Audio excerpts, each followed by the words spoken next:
Assalamualaikum warahmatullahi wabarakatuh. Perkenalkan, nama saya Iman Ahmad Maulana dari kelas 11B. Di sini saya akan menjelaskan materi mengenai metabolisme. Nah, apa itu metabolisme? Metabolisme adalah segala reaksi yang berlangsung dalam tubuh makhluk hidup. Metabolisme itu sendiri dibagi menjadi dua, yaitu katabolisme dan juga anabolisme. Nah, sekarang kita akan berfokus ke katabolismenya. Nah, apa itu reaksi katabolisme?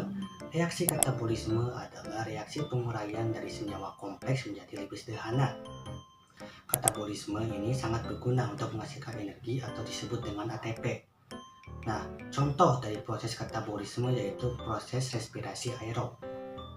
Respirasi aerob adalah proses pembentukan energi yang membutuhkan oksigen.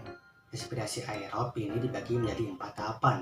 Yang pertama ada glikolisis, yang kedua ada dekarboksilasi oksidatif, yang ketiga ada siklus Krebs, dan yang keempat ada yang namanya transport elektron. Nah, di video ini saya hanya akan berfokus ke tahapan yang kedua, yaitu dekarboksilasi oksidatif.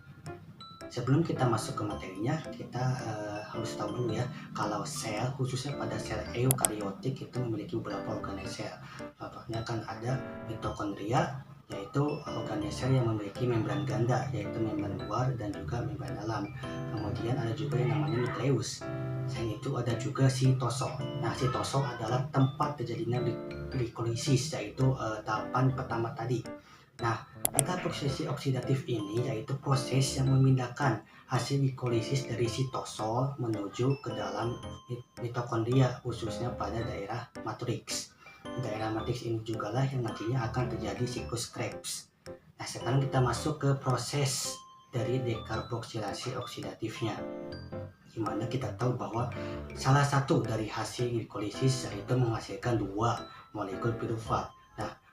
Molekul pirufat ini memiliki karbon sejumlah 3. Nah, nantinya pirufat ini akan kehilangan satu karbonnya, membentuk dua karbon yang disebut dengan senyawa asetil. Nah, karbon yang melepaskan diri tadi akan membentuk karbon dioksida. Karena ada pemutusan ikatan antara karbon 2 dan karbon 3, itu akan mengeluarkan elektron berenergi tinggi. Elektron berenergi tinggi ini sangat berguna untuk menghasilkan ATP. Oleh karena itulah, elektron berenergi tinggi ini nantinya akan ditangkap atau diterima oleh NAD+, yang nantinya akan berubah menjadi NADH yang berguna untuk menghasilkan ATP.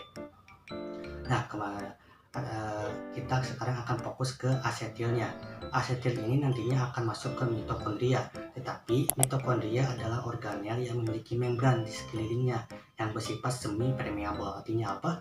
Semi permeable artinya tidak membiarkan sembarangan molekul untuk masuk ke dalamnya. Oleh karena itulah, senyawa dari asetil ini membutuhkan tanda pengenal, yaitu apa? Yaitu koenzim A, atau kita bisa singkat dengan CoA.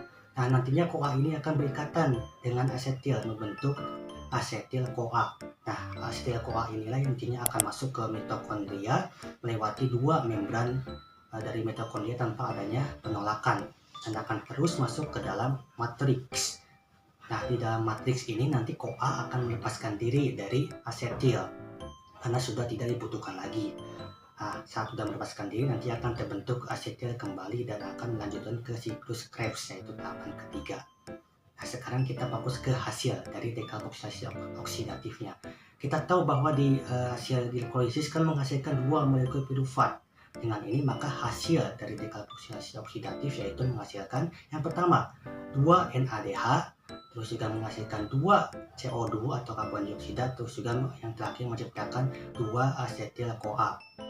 Nah, itu dia penjelasan dari saya mengenai dekarboksilasi oksidatif. Mohon maaf kalau ada salah-salah kata atau materi yang kurang atau juga materi yang salah.